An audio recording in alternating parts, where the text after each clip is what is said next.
पावन चरणों पर भेंट होती है। राष्ट्र बिहारी सरकार का पद रक्षा भंडारा भरा हुआ रखे, ईश्वर कल्याण करे, श्रद्धा की भावना बनाए रखे। संत का अपमान कर दिया और साधारण संत नहीं समीक मुनि का पछतावा हो रहा है। अच्छा एक बात बता दूं, और सुबह का भूला हुआ अगर शाम को घर वापस आ जाता है तो उसे भूला नहीं कहते। मेरे कहने का मतलब आशय आप लोग समझ रहे होंगे। अभी तक आप चाहे जहां भटकते रहे और अपने नाथ को पा करके आप सनाथ ना हो पाए तो क्या रे कहना ही क्या है। तो प्रभु पछतावा हुआ।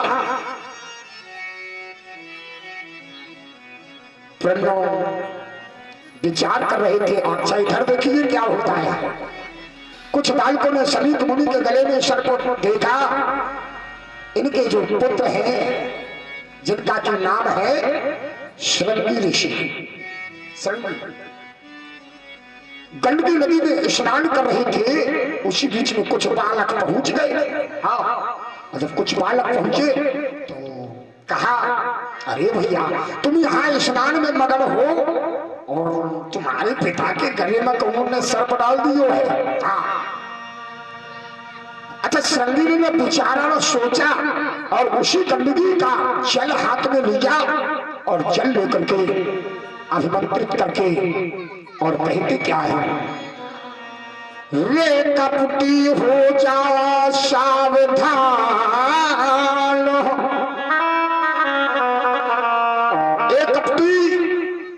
रे कपटी हो जा सावधान, अब करनी का फल तू पाएगा, करनी का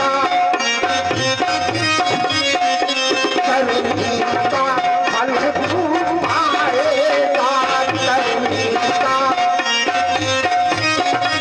एक कपटी सावधान हो जा, तू अपने कर्म का फल जरूर पाएगा।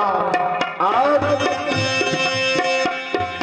आज से ठीक साथ छठ को झकोट से आएगा, आज से ठीक साथ छठ को झकोट से आएगा। जय हो प्यारे वंशी मारे की। आज से जो सर्प तुमने डाला है वही सर्प तुम्हें तक्षक बनकर के दस जाएगा। श्राप दे दिया। अच्छा लाला रोते हुए दौड़ता हुआ आता है। बात वही हो गई क्या, अरे रोवत लाला पिताजी के ढिंग आयो,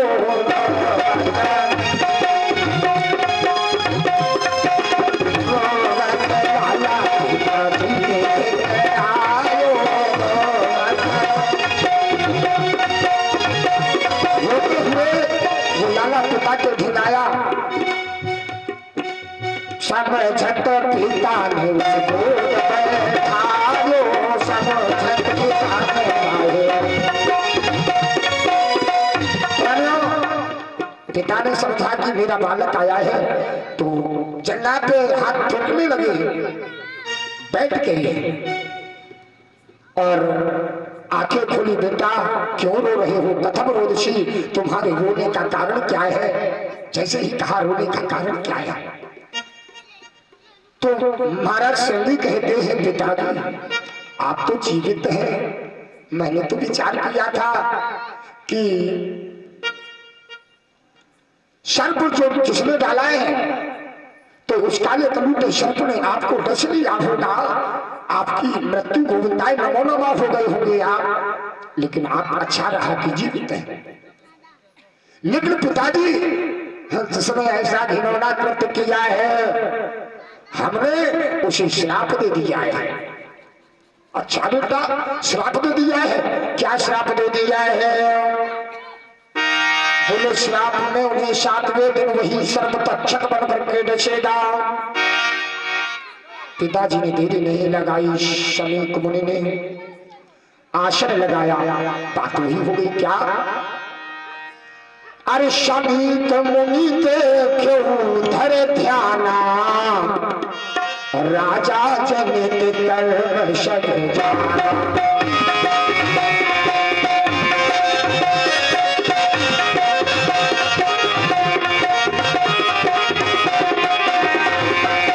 राजा जनित कर शक जाना। जय सिया राम, जय जय सिया राम, अब तो कृपा करो, अब तो कृपा करो।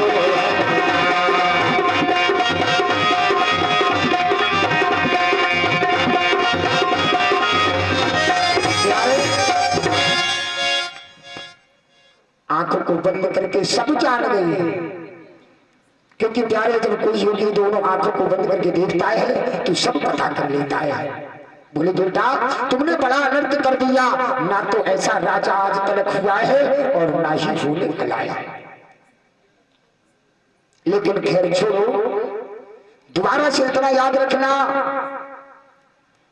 बड़ा की छोटा कुछ काम कीजिए, परंतु पूर्वा में सोच लीजिए। अगर कोई बड़ा या छोटा कार्य करते हैं मेरे प्यारे प्यारे सज्जनों, एक बात याद रखना, पहले विचार कर लेना चाहिए कार्य को करने के पहले। क्यों? बिना विचारे जो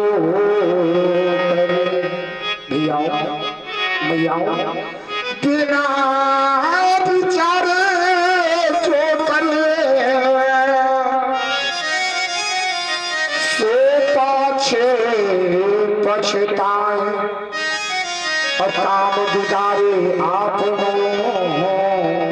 और जग में हो तो हसाए। कुछ विचार करना चाहिए।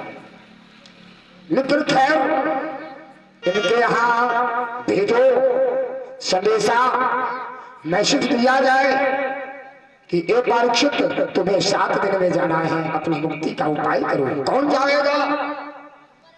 प्रणव एक गौमुख ब्राह्मण को बुलाया, ब्राह्मण को बुला करके और ब्राह्मण देवता से कहा, ब्राह्मण देवता जाकर के महाराज परीक्षित से कह दीजिए क्या कि जिस ऋषि के गले में तुमने सर्प डाला है, उस ऋषि के बेटे ने श्राप दे दिया है कि वही तुम्हें तक्षक बनकर के 7वें दिन बसेगा, इसलिए अपनी मुक्ति का उपाय करना। ध्यान से सुनना सज्जनों, क्योंकि कहा गया है जिस कथा को सुनकर असर न हो,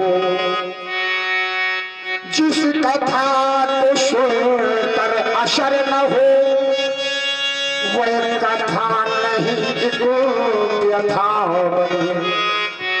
जिस कथा को सुन करके हमारे आपके जीवन में कोई परिवर्तन ना आए, जैसे है वैसे ही बने रहे, तो बेकार कथा सुनते हैं हो, बंद कर लो सुनना।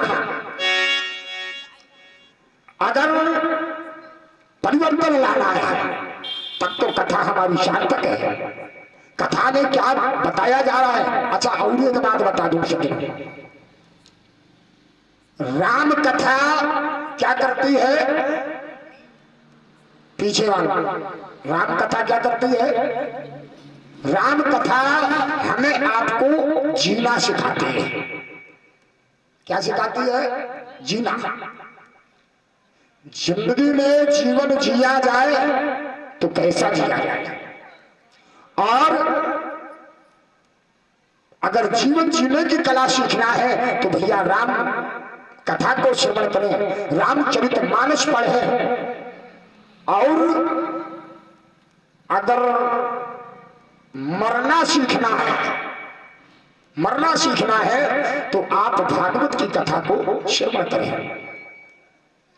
मरणशील व्यक्ति को ये भागवत बहुत फायदेमंद। अच्छा और एक बात बता दे भैया, मरना सबको है, जिसका जन्म हुआ है उसकी मृत्यु भी होगी।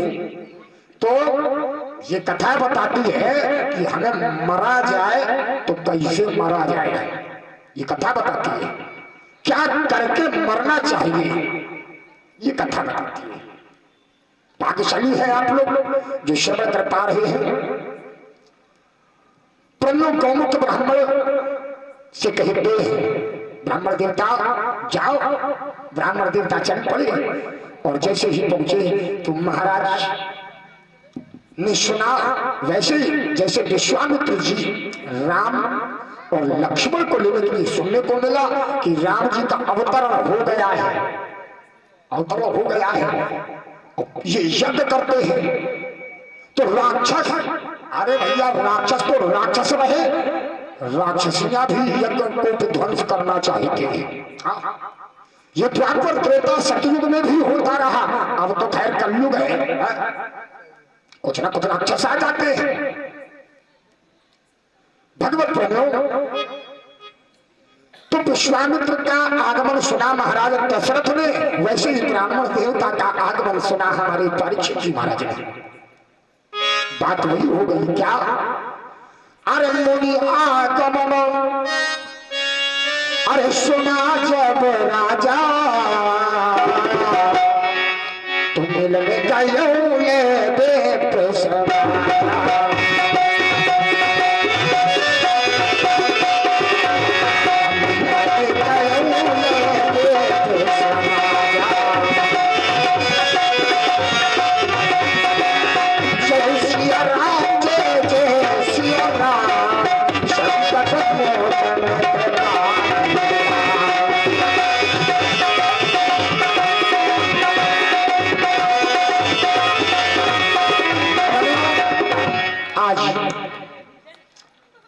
अगवानी करने के लिए पहुंचे, ब्राह्मण देवता को लाए। अच्छा, आसन डाला, बैठाला, जैसे महाराज दशरथ जी ने किया था। पहले आसन, प्रत्येक गृहस्थ का धर्म है, मैं आऊं भैया, जितने भी गृहस्थी है प्रत्येक का यही धर्म है कि अपने घर में कोई अतिथि आ जाता है तो पहले आसन दें, बैठा लें और जलपान की व्यवस्था करें। उसके बाद पूछें कि कहो, जैसे महाराज दशरथ पूछते हैं, महाराज परीक्षित पूछते हैं, क्या बाबा तुलसी ने लिखा है, अरे यही कारण आगमन तुम्हारा,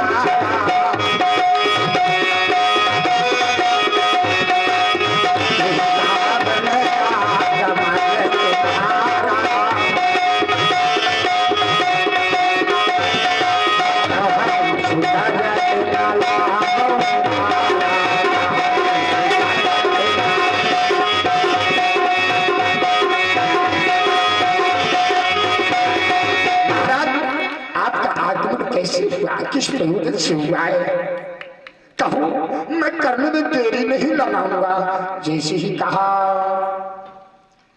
मेरे भगवत प्रेमियों, आज यहाँ ब्राह्मण देवता कहने लगे, महाराज परीक्षित,